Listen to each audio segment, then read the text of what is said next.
सुप्रभात बच्चों, मैं आपकी हिंदी की अध्यापिका और आज हम हिंदी का पाठ 5 शुरू करने जा रहे हैं। इसका शीर्षक है विपरीतार्थक विलोम शब्द। विपरीतार्थक विलोम शब्द। पाठ 5 विपरीतार्थक विलोम शब्द एंटोनिम्स। ठीक है, चलिए क्या होते हैं ये क्या होते हैं? एक दूसरे से उल्टे होते हैं। क्या होते हैं? उल्टे। विपरीतार्थक एक दूसरे से उल्टा अर्थ देने वाले शब्द। जैसे ये देखिए, ये क्या है? मोटा है तो ये पतला है, मोटा पतला। ये क्या है? छोटा है तो ये बड़ा है, छोटा बड़ा। तो ये इससे विपरीत है, एकदम उल्टा है। तो इस तरह से उल्टा यानी विपरीत अर्थ देने वाले शब्द हमारे विलोम या विपरीतार्थक कहलाते हैं। उपरोक्त सभी युगल शब्द एक दूसरे का विपरीत अर्थ दर्शा रहे हैं यानी दिखा रहे हैं, अतः यह विपरीतार्थक विलोम शब्द है। विपरीत अर्थ बताने वाले शब्द विपरीतार्थक या विलोम शब्द कहलाते हैं। आइए कुछ अन्य विलोम शब्द को जानें। तो इस प्रकार हम अन्य विलोम शब्दों को देखते हैं, जैसे अच्छा बुरा, दिन रात, सर्दी गर्मी, प्रेम घृणा, वीर कायर, सुबह शाम, कोमल कठोर, चल अचल, स्वतंत्र परतंत्र, अंदर बाहर, आदर निरादर, श्वेत श्याम, आगे पीछे, आशा निराशा। श्वेत यानी सफेद, श्याम यानी काला, है ना। इसमें आशा निराशा, क्रिय विक्रिय, है ना। क्रिय यानी खरीदना, विक्री यानी बेचना। ऐसे ही गुण दोष, लाभ हानि, फायदा नुकसान, जिसे कहते हैं यश अपयश, दुख सुख, हार जीत, पास दूर, आकाश पाताल, अमीर गरीब, खोना पाना, चिंतित निश्चिंतित, आदान प्रदान, है ना।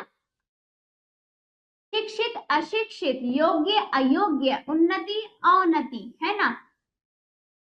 शुभ अशुभ, सज्जन दुर्जन, मान अपमान, उदय अस्त, है ना। इस प्रकार सुंदर कुरूप, ज्ञानी अज्ञानी, देव दानव, हिंसा अहिंसा, सौभाग्य दुर्भाग्य, अनुज अग्रज। ठीक है, तो इस प्रकार आप इनको विलोम शब्द जो एक दूसरे से उल्टे होते हैं वे हमारे विलोम शब्द होते हैं या विपरीतार्थक शब्द होते हैं। ठीक है बच्चों, तो ये शब्द हमारे विलोम शब्द है, जिसमें कि देखिए अनुज का अर्थ क्या है? छोटा, अग्रज का यानी बड़ा। इस प्रकार कुछ ऐसे शब्द है जिनको अर्थ हमें नहीं पता, जैसे क्या हुआ यश। यश यानी किसी की तारीफ करना यानी किसी की प्रशंसा, अपयश यानी किसी की बुराई करना, है ना। इस प्रकार ये शब्द है। सज्जन दुर्जन, सज्जन यानी भले ईमानदार लोग, अच्छे लोग, दुर्जन यानी बुरे लोग, है ना। इस प्रकार उदय यानी निकलना, अस्त यानी डूब जाना, है ना। इस तरह से उदय निकलना, अस्त यानी सूरज का उदय होता है, फिर वो अस्त शाम के टाइम क्या हो जाता है? अस्त हो जाता है ना। चलिए, इस प्रकार ये हमारे शब्द अर्थ हुए। ठीक है, वीर बहादुर, कायर यानी डरपोक, है ना। कोमल मुलायम, कठोर यानी क्या होता है? कठोर यानी बहुत ज्यादा मजबूत, कठोर, है ना। चल यानी जो क्रियाशील है, अचल यानी जो क्रियाशील नहीं है ना।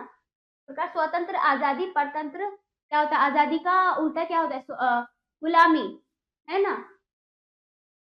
तो इस प्रकार ये हमारे विलोम शब्द है जिनका अर्थ मैंने आपको बता दिया है। चलिए पुनरावृत्ति कीजिए। इन शब्दों का, विलोम शब्दों को आपको कंठस्थ करना है। इनको आप अच्छे से एक बार देख लीजिएगा बच्चों, है ना, आपको अच्छे से याद हो जाएंगे।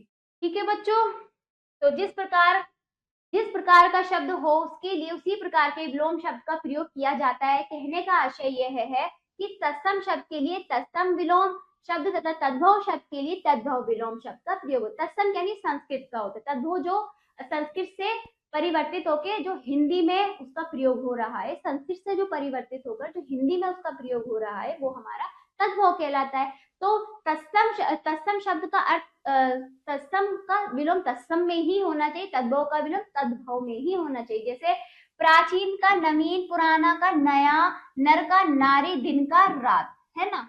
इस प्रकार हमें उसी अर्थ उसी शब्द में ही, उसी प्रकार के शब्द में ही उसका विलोम लिखना है, ये आप ध्यान रखिएगा। आओ करें अभ्यास।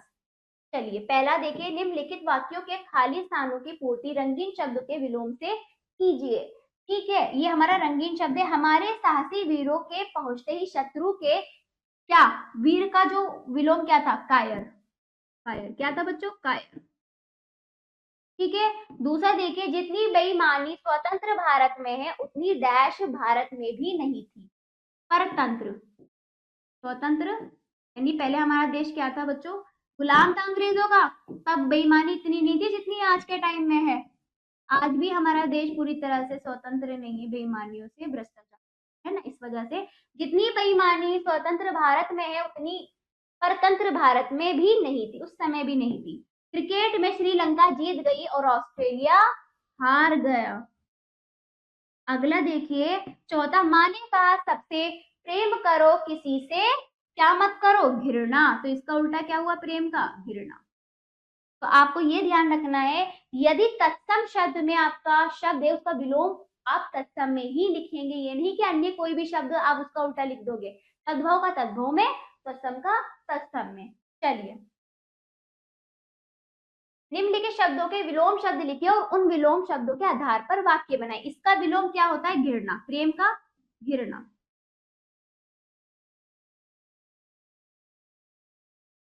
प्रेम का जो विलोम होता है वो घृणा होता है। तो क्या होता है कि जो सज्जन लोग हैं वो किसी से घृणा नहीं करते। तो हमें एक वाक्य भी लिखना था इसमें, जो व्यक्ति सज्जन है,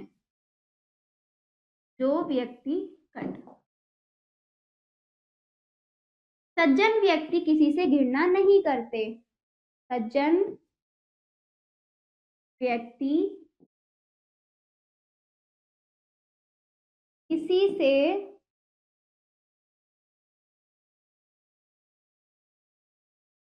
घृणा नहीं करते। ठीक है, तो इस प्रकार हमें जो शब्द विलोम हमें लिखना है वो उस वाक्य में आना चाहिए, तो वो हमारा क्या हुआ, वो हमारा वाक्य बन जाता है। चलिए, इनका वाक्य भी बनाना था। आशा का क्या है, निराशा।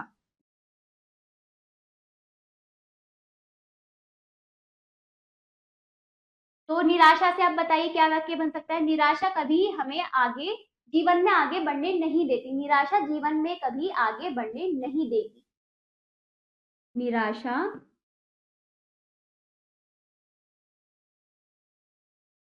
जीवन में आगे बढ़ने नहीं देती, बढ़ने नहीं देती। तो इस प्रकार आप वाक्य बनाएंगे, आप अपने अनुसार भी बना सकते हैं, सोच के विचार करके। ठीक है, अगला देखिए, लाभ का क्या हुआ विलोम, हानि। आगे क्या हुआ है, खोना का पाना, पास का दूर। ठीक है, तो ये दो मैंने आपके लिए बना दिए, तीन आप स्वयं करेंगे, ये आपका खुद का अभ्यास है, स्वयं करने का प्रयास करें। अगला देखिए, नीचे दिए गए विलोम शब्द का मिलान कीजिए। तो आपको मिलान करना था, बुरा अच्छा, अंधेरा उजाला, गरीब अमीर, वीर कायर, लाभ हानि। फिर अगला अभ्यास, बहुविकल्पीय प्रश्न, कोमल का विलोम शब्द है क्या, कठोर। दूसरा देखिए, देव का विलोम शब्द है क्या, दानव। ठीक है, तो ये विलोम शब्द का पाठ आपका यहीं पर समाप्त हुआ। आशा करती हूँ बच्चों आपको ये पाठ समझ आया होगा। इसका अभ्यास आप इसको जरूर कीजिएगा और कंठस्थ कीजिएगा अर्थों को समझकर। ठीक है, तो अब हम मिलते हैं अगले पाठ पर। धन्यवाद।